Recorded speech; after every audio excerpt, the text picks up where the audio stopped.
Team 18 of 52 teams of 8 competitive rival wisdoms that help make humanity wiser and kinder with antique quotes that have passed the test of time to encourage, educate and entertain generations for centuries.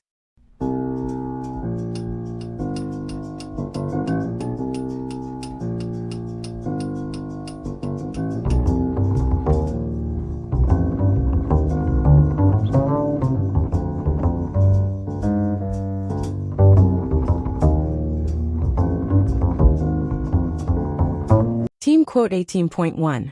A friend may well be reckoned the masterpiece of nature. Ralph Waldo Emerson, 1803–1882.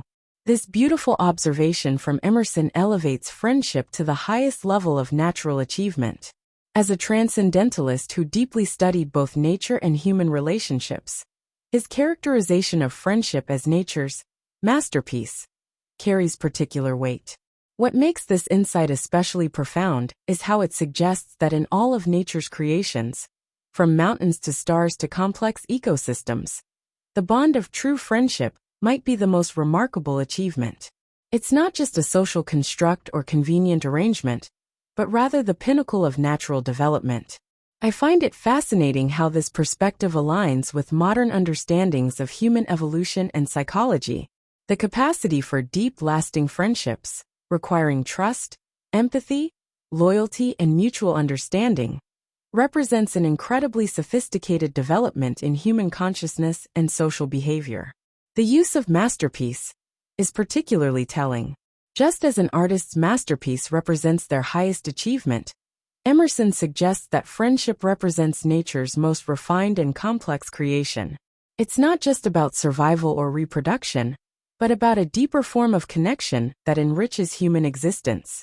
There's also something powerful in how this view challenges more materialistic or reductive views of human relationships. Rather than seeing friendship as merely a useful social tool, Emerson frames it as something almost miraculous, the culmination of nature's creative force.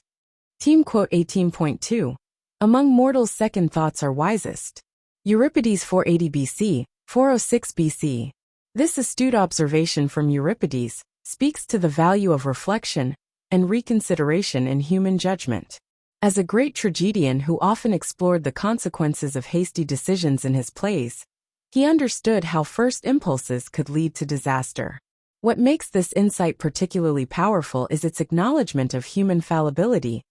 The Among Mortals part suggests that our limitation as humans makes second thoughts not just useful but necessary. Unlike the gods in Greek mythology, who might act on perfect knowledge, we mortals benefit from pause and reflection. I find it fascinating how this ancient wisdom anticipates modern understanding of cognitive biases and decision-making. We now know scientifically that our initial reactions are often influenced by emotions, prejudices, and mental shortcuts that can benefit from conscious reconsideration. The choice of wisest rather than just wise is significant.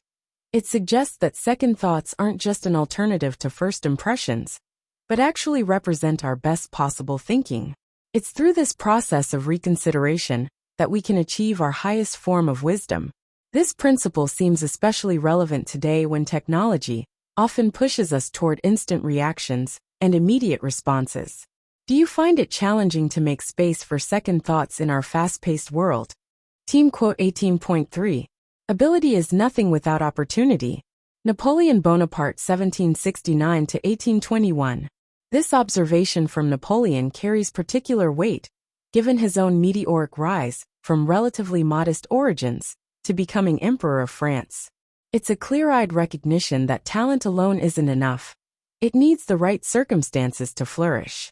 What makes this insight especially interesting is that it comes from someone who seized opportunities that arose during a time of massive social upheaval. The French Revolution created openings that allowed talent to rise in ways that would have been impossible under the rigid old order. Napoleon himself embodied this principle. His military genius might have gone unrealized in a different era. I find it fascinating how this perspective challenges both pure meritocratic thinking, ability is all that matters, and pure circumstantial thinking, it's all about luck. Instead, it suggests a more nuanced reality where both elements must converge: the internal quality of ability and the external context of opportunity. This idea remains deeply relevant today in discussions about social mobility, education, and equality of opportunity. It reminds us that developing talent in a population isn't enough. We must also create the conditions that allow that talent to find expression and achievement. It's particularly striking that this observation comes from someone who, after gaining power, actually worked to limit others' opportunities, suggesting he understood all too well how opportunity could transform ability into power. Team quote 18.4. All this worldly wisdom was once the unamiable heresy of some wise man. Henry David Thoreau, 1817 to 1862. This is a brilliant observation from Thoreau that captures how revolutionary ideas eventually become conventional wisdom. As someone who challenged the accepted thinking of his own time, he understood firsthand how today's common sense often began as yesterday's radical thought. What makes this insight particularly powerful is how it reveals the evolutionary nature of human knowledge and social understanding. By using the terms worldly wisdom and unamiable heresy, Thoreau highlights the dramatic transformation that ideas undergo, from being rejected and despised to being embraced as obvious truth. I find it fascinating how this principle has played out repeatedly throughout history. Ideas we now take for granted, from heliocentrism to democracy to women's rights, were once considered dangerous heresies. Each was championed by wise men and women who faced criticism, ridicule, or worse for challenging the established order. The use of unamiable is especially telling. It suggests that these revolutionary thinkers weren't just dismissed as wrong, but were often personally disliked for their challenging ideas. Yet their insights eventually became the very worldly wisdom that later generations would consider self-evident. This observation seems particularly relevant today, as we grapple with new ideas that challenge current assumptions. Which of today's heresies might become tomorrow's wisdom? Team quote 18.5. Love's language is imprecise, fits more like mittens than gloves. Sarah Breedlove, 1867 to 1919. This is a wonderfully evocative metaphor from Sarah Breedlove, also known as Madam C.J. Walker, that captures something profound about the nature of love and emotional expression. The comparison between mittens and gloves is both simple and deeply insightful. What makes this observation particularly striking is how it uses everyday items to illuminate something complex. Gloves are precise, with separate spaces for each finger, suggesting exactitude and specificity. Mittens, in contrast, are looser, more accommodating, leaving room for movement and imperfection. I find it fascinating how this metaphor works on multiple levels. Just as mittens provide warmth while sacrificing precision, love's language often prioritizes emotional warmth over exact expression. Our attempts to articulate love, whether through words, gestures, or actions, are often imperfect and approximate, yet they can still provide the essential warmth and protection we need. This insight seems especially poignant coming from Breedlove, who built her business empire on understanding human needs and connections. Despite the precision she brought to her business endeavors, she recognized that matters of the heart resist such exactitude. The metaphor also suggests something comforting about the imprecision of love's expression. Just as mittens work despite, or perhaps because of, their looseness, love's language can be effective even when it's not perfectly precise. Team quote 18.6. He that complies against his will is of his own opinion still. Samuel Butler, 1835 to 1902. This perceptive observation from Butler captures a fundamental truth about human nature and the limitations of forced compliance. The rhyming couplet form makes it particularly memorable while delivering its psychological insight. What makes this especially interesting is how it reveals the gap between outward behavior and inner conviction. Butler is pointing out that merely getting someone to act differently doesn't change their underlying beliefs or attitudes. External compliance without internal agreement often leaves the original opinion not just intact, but possibly even strengthened through resentment. I find it fascinating how this principle applies to so many contexts, from parenting to education to workplace management to political change. It suggests that genuine change requires more than just authority or force. It needs persuasion, understanding, and willing participation.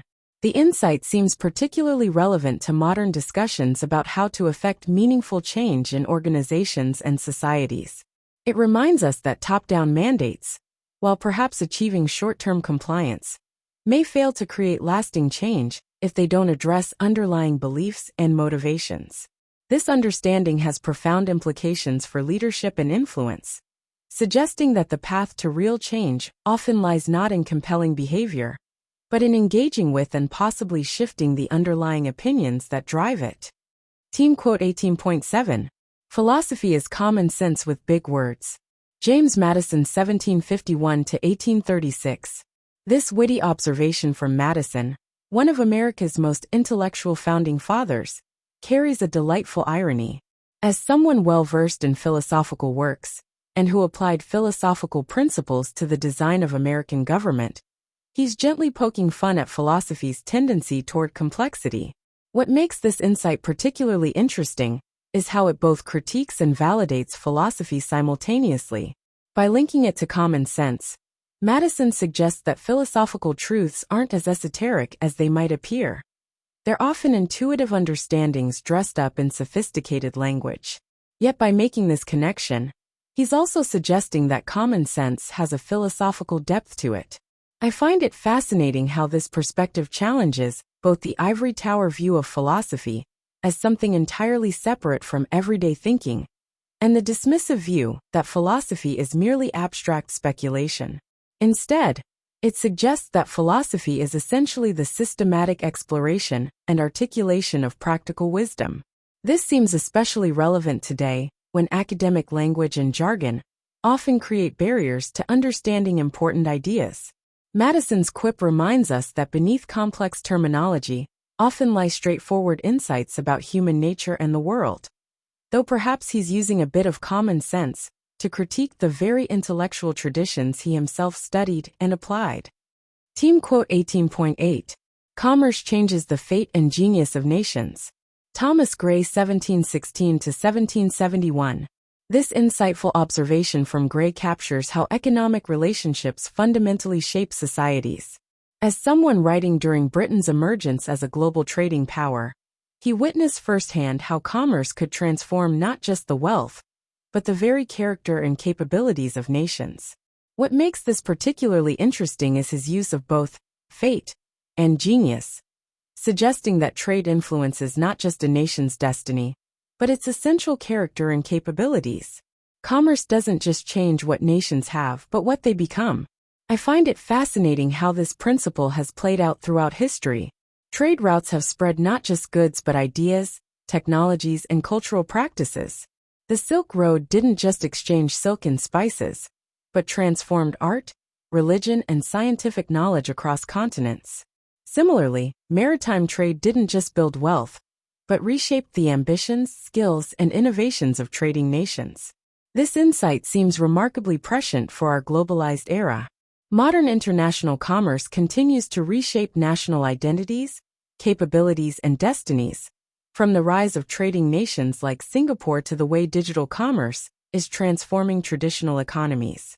The choice of genius is particularly telling, suggesting that a nation's distinctive talents and characteristics are not fixed, but can be developed and altered through its commercial relationships and activities.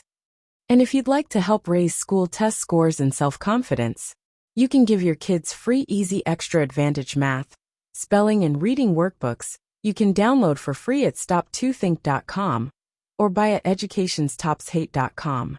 Free Easy Math Wisdom workbooks with octo-repetition to grow math self-confidence. You'll get plenty of repetitive practice of age ranges and averages of our 52 teams of 8 quote authors.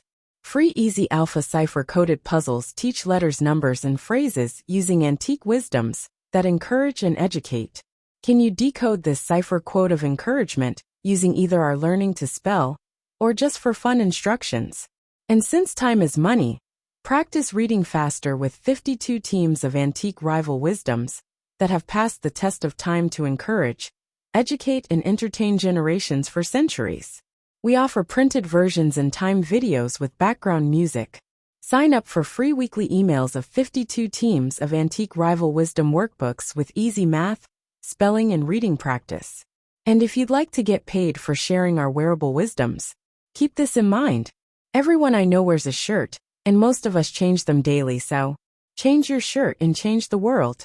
Social equalities are blatantly subliminal antique positive wisdoms repetitively shared without saying a word. This applies to all our wearable shareable wisdoms, like pretty witty baby onesies and baby tees that you and others will see and read multiple times a day.